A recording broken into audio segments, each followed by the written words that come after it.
The Girl with the Dragon Tattoo, original title in Swedish, Man som hatar kvinnor, in English, Men Who Hate Women, is a psychological thriller novel by Swedish author and journalist Stieg Larsson, 1954-2004, which was published posthumously in 2005 to become an international bestseller. It is the first book of the Millennium series. Background: Larsson spoke of an incident which he said occurred when he was 15. He stood by as 3 men gang raped an acquaintance of his named Lisbeth. Days later, racked with guilt for having done nothing to help her, he begged her forgiveness, which she refused to grant. The incident, he said, haunted him for years afterward and in part inspired him to create a character named Lisbeth who was also a rape survivor. The veracity of this story has been questioned since Larsson's death, after a colleague from Expo magazine reported to Rolling Stone that Larsson had told him he had heard the story secondhand and retold it as his own. The murder of Katrine da Costa was also an inspiration when he wrote the book. With the exception of the fictional Hedestad, the novel takes place in actual Swedish towns.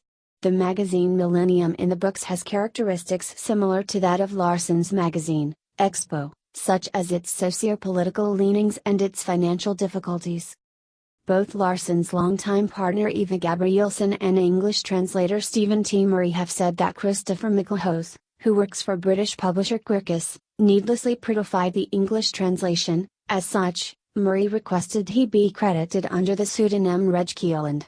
The English release also changed the title, even though Larsson specifically refused to allow the Swedish publisher to do so, and the size of Salander's dragon tattoo, from a large piece covering her entire back, to a small shoulder tattoo.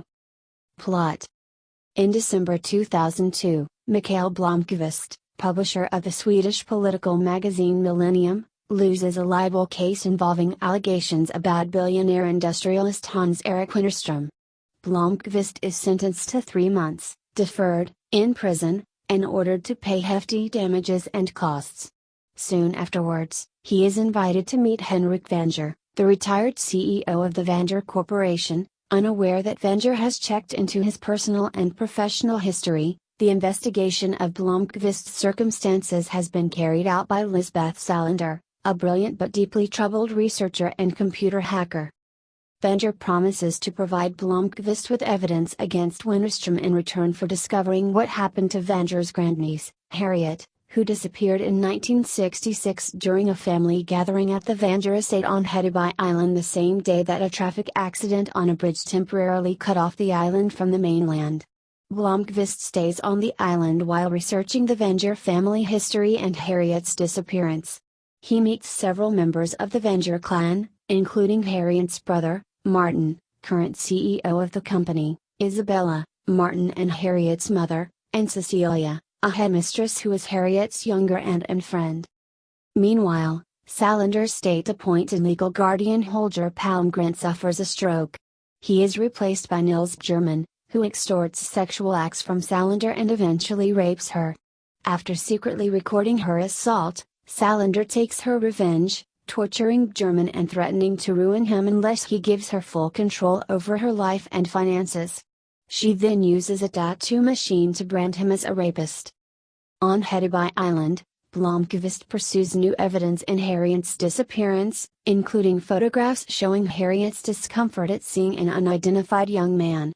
He also discovers a set of names and numbers believed to be old telephone numbers in Harriet's journal. However, his daughter Pernilla identifies them as quotes from the Book of Leviticus, which describe rules about violent punishment of women.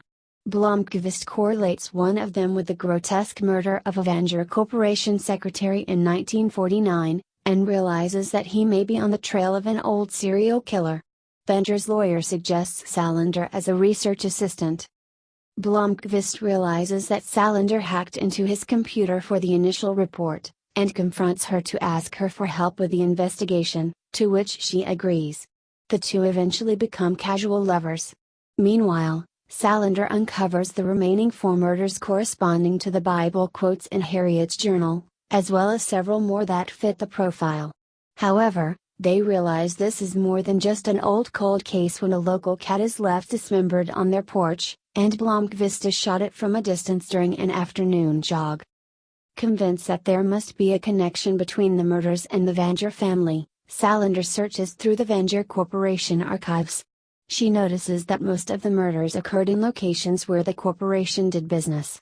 She begins to suspect that the murderer was Gottfried Vanger, Martin and Harriet's deceased father, but she finds out that he died prior to the last murder. While Salander continues to hunt through the archives, Blomqvist manages to identify the young man in the photograph, Harriet's brother Martin. However, before he can do anything, Martin takes Blomqvist prisoner, revealing that Gottfried initiated him into the ritual rape and murder of women before his own death, and implies that Gottfried sexually abused both him and Harriet. Martin admits to murdering dozens of women but denies killing his sister. He attempts to kill Blomqvist, but Salander, who had made the connection with Martin independently, arrives and attacks Martin. Martin flees by car, pursued by Salander, and commits suicide by purposely colliding with an oncoming truck. Believing that Cecilia's sister Anita, who now lives in London, is the only relative who might know something about Harriet's fate, Blomqvist and Salander tap her phone and learn that Harriet is still alive and living under Anita's name in Australia. When Blomqvist flies there to meet her, Harriet tells him the truth about her disappearance. Her father Gottfried had repeatedly raped her, until she killed him in self-defense. That did not solve the problem, however, as Martin took his father's role and continued to rape her. Harriet found some peace when Martin was sent away to preparatory school, but he returned the day of her disappearance. Harriet realized she would never be free of him unless she ran away, so she found a place to hide during the traffic accident, and Anita smuggled her to the mainland the next morning. Blomqvist persuades Harriet to return to Sweden, where she reunites with Henrik. Blomqvist then accompanies Salander to her mother's funeral. Back in Sweden, Blomqvist learns that the evidence against Wennerström that Vanger promised him is useless. However, Salander hacked Wennerström's computer and discovered that his crimes went far beyond what Blomqvist documented. Using her evidence, Blomqvist prints an exposé and a book which ruin Wennerström and catapult Millennium to national prominence. Salander, using her hacking skills, succeeds in stealing some 2.6 billion kr, about $260 million USD, from Wennerström's secret bank account. Blomqvist and Salander spend Christmas together in his holiday retreat. Shortly after, she goes to Blomqvist's home, intending to declare her love for him and give him a Christmas present, but when she sees him with his longtime lover and business partner Erika Berger, she throws the present in a dumpster and leaves. As a postscript, Salander continues to monitor Wennerström and after 6 months, anonymously informs a lawyer in Miami of his whereabouts.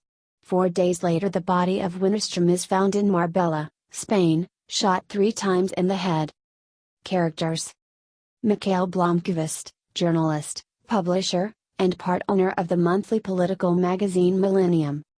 Lisbeth Salander, freelance surveillance agent and researcher specialized in investigating people on behalf of Milton Security. Erika Berger, editor-in-chief/majority owner of Millennium and Blomqvist's long-standing lover. Henrik Vanger, retired industrialist and former CEO of Vanger Corporation. Harriet Vanger, Henrik's grandniece, disappeared without a trace in 1966. Martin Vanger, Harriet's brother and CEO of Vanger Corporation. Gottfried Vanger, Henrik's nephew, and Martin and Harriet's deceased father. Isabella Vanger, Gottfried Vanger's widow, and Martin and Harriet's mother. Cecilia Vanger, daughter of Harold Vanger and one of Henrik's nieces. Anita Vanger, daughter of Harold Vanger and one of Henrik's nieces, currently living in London. Birger Vanger, son of Harold Vanger and one of Henrik's nephews. Harold Vanger, Henrik's elder brother, a member of the Swedish Nazi Party. Hans-Erik Wennerström, corrupt billionaire financier.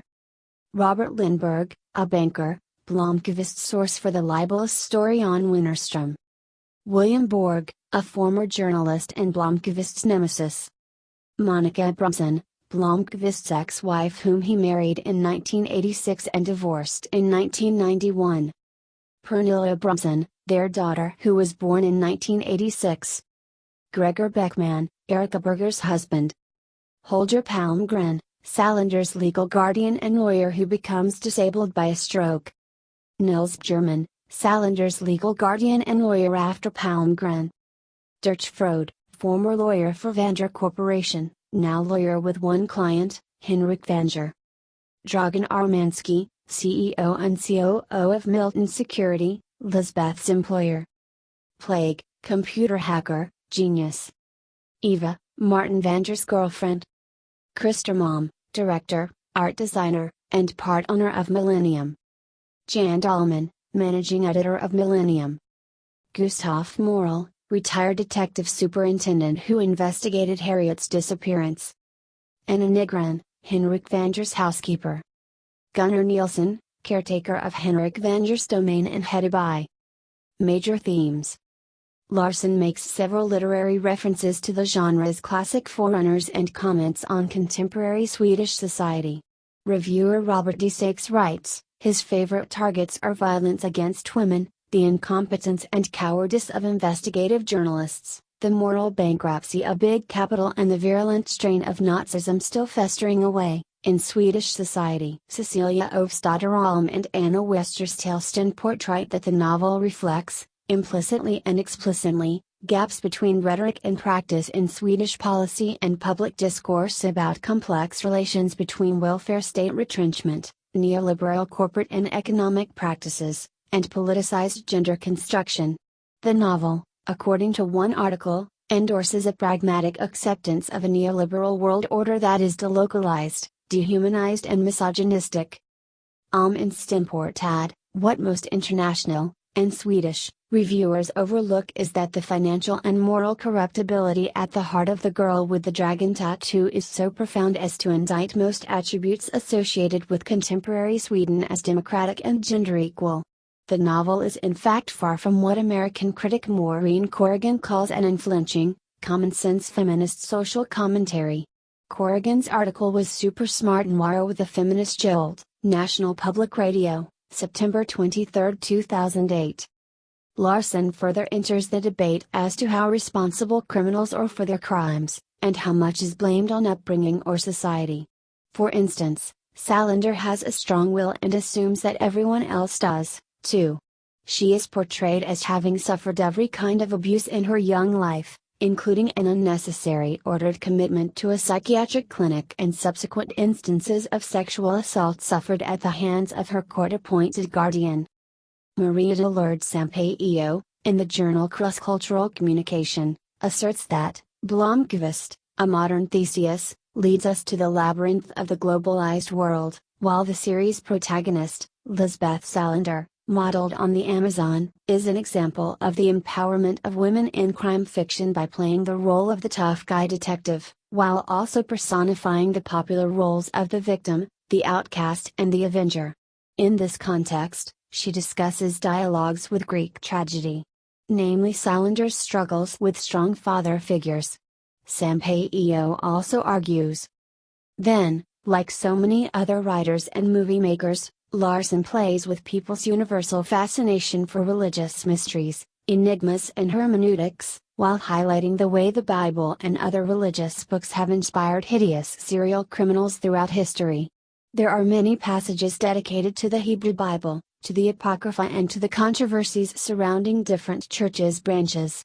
The transcription of Latin expressions, for example, sola fide or claritas scripturae, together with the biblical passages, which provide the clues to unveil the secular mysteries, proves that Larson was well acquainted with Umberto Eco's bestsellers and with similar plots.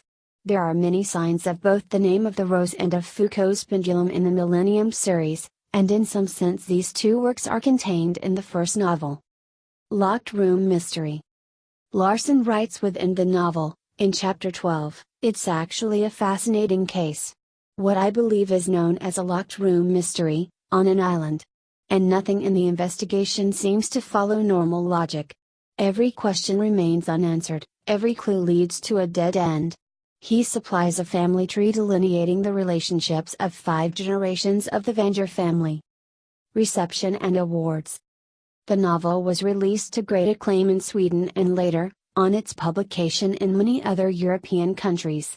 In the original language, it won Sweden's Glaskey Award in 2006 for Best Crime Novel of the Year.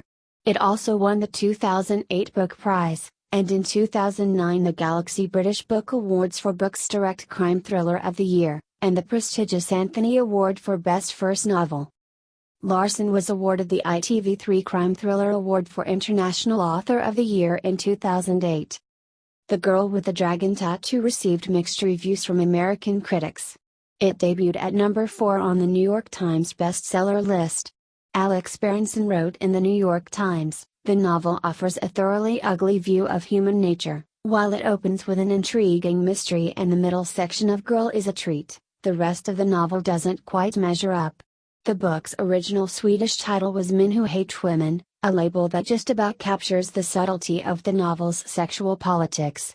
The Los Angeles Times said the book takes off, in the 4th chapter. From there, it becomes classic parlor crime fiction with many modern twists. The writing is not beautiful, clipped at times, though that could be the translation by Reg Keeland, and with a few too many falsely dramatic endings to sections or chapters. But it is a compelling, well-woven tale that succeeds in transporting the reader to rural Sweden for a good crime story. Several months later, Matt Selman said the book rings false with piles of easy super victories and far-fetched one-in-a-million clue findings. Richard Oliva, in Commonweal, wrote that the novel is marred by its inept backstory, banal characterizations, flavorless prose, surfeit of themes, Swedish Nazism, uncaring bureaucracy, corporate malfeasance, abuse of women, etc., and, worst of all, author Larson's penchant for always telling us exactly what we should be feeling. On the other hand, Dr. Abdallah Dar, writing for Nature, said, "The events surrounding the great niece's disappearance are meticulously and ingeniously pieced together, with plenty of scientific insight." The Pittsburgh Post-Gazette wrote, "It's a big, intricately plotted, darkly humorous work, rich with ironies, quirky but believable characters and a literary playfulness that only a master of the genre and its history could bring off." The Girl with the Dragon Tattoo sold over 30 million copies by 2010. In the United States, it sold over 3.4 million copies in hardcover or ebook formats, and 15 million total by June 2011. Book of Essays. Wiley published a collection of essays, edited by Eric Bronson, titled The Girl with the Dragon Tattoo and Philosophy, 2011. Film adaptations. The Swedish film production company Yellowbird created film versions of the first 3 Millennium books, all 3 films released in 2009, beginning with The Girl with the Dragon Tattoo, directed by Danish filmmaker Niels Ardenbelev. The protagonists were played by Michael Nyqvist and Noomi Rapace. A Hollywood film adaptation of the book, directed by David Fincher, was released in December 2011. The main characters were portrayed by Daniel Craig and Rooney Mara. Millennium, a Swedish 6-part television miniseries based on the film adaptations of Stieg Larsson's series of the same name, was broadcast on SVT1 from March 20, 2010 to April 24, 2010. The series was produced by Yellowbird in cooperation with several production companies, including SVT, Nordisk Film, Film Ivasm, and ZDF Enterprises. Dragon Tattoo Trilogy, Extended Edition is the title of the TV miniseries release on DVD, Blu-ray, and video on demand in the US. This version of the miniseries comprises 9 hours of story content, including over 2 hours of additional footage not seen in the theatrical versions of the original Swedish films. The 4-disc set includes The Girl with the Dragon Tattoo, Extended Edition, The Girl Who Played with Fire, Extended Edition, The Girl Who Kicked the Hornet's Nest, Extended Edition, and a bonus disc including 2 hours of special features. Parodies. The Dragon with the Girl Tattoo, 2010, Adam Roberts. The Girl with the Sturgeon Tattoo, 2011, Lars Arfsson. The Girl Who Fixed the Umlaut, 2010, Nora Ephron.